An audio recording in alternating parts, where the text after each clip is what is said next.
bien chers sœurs, deuxième contribution dans ce parc de Canyonlands.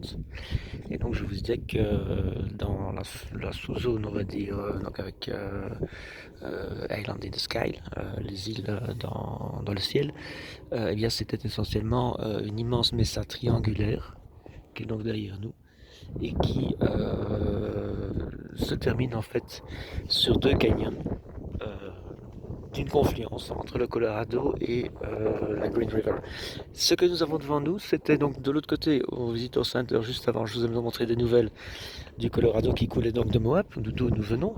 Et bien ici, nous avons des nouvelles de la Green River, dans le comté de San Juan en espagnol.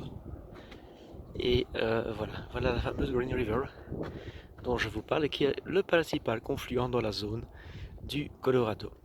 Et donc nous sommes toujours en amont du lac Powell, donc il n'y a pas encore eu de barrage sur toutes ces rivières.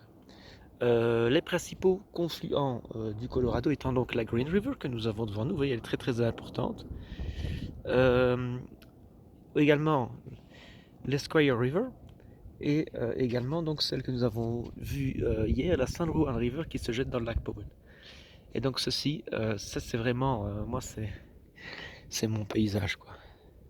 Alors, nous allons maintenant aller donc dans une troisième contribution vers le confluent lui-même. Je vous rappelle que nous ne faisons uniquement ici les vidéos à partir de la route carrossable, surtout pour de Maze. Il n'y a qu'accès en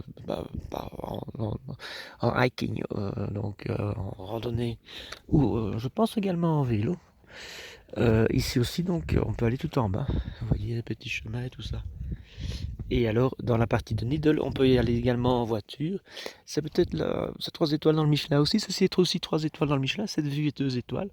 De Maze est à faire absolument. The Island in the Sky, on peut le faire en voiture, mais il faut aussi faire en partie à pied. Et puis la partie de Needle, moi je l'ai faite. On ne l'aura pas fait cette année-ci.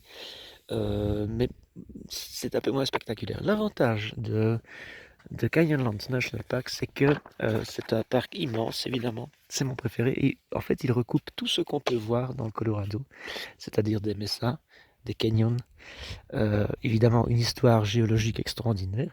Vous devez savoir que le plateau du Colorado, c'est un mouvement en fait qui s'est fait il y a des millions d'années et qui était au niveau de l'équateur.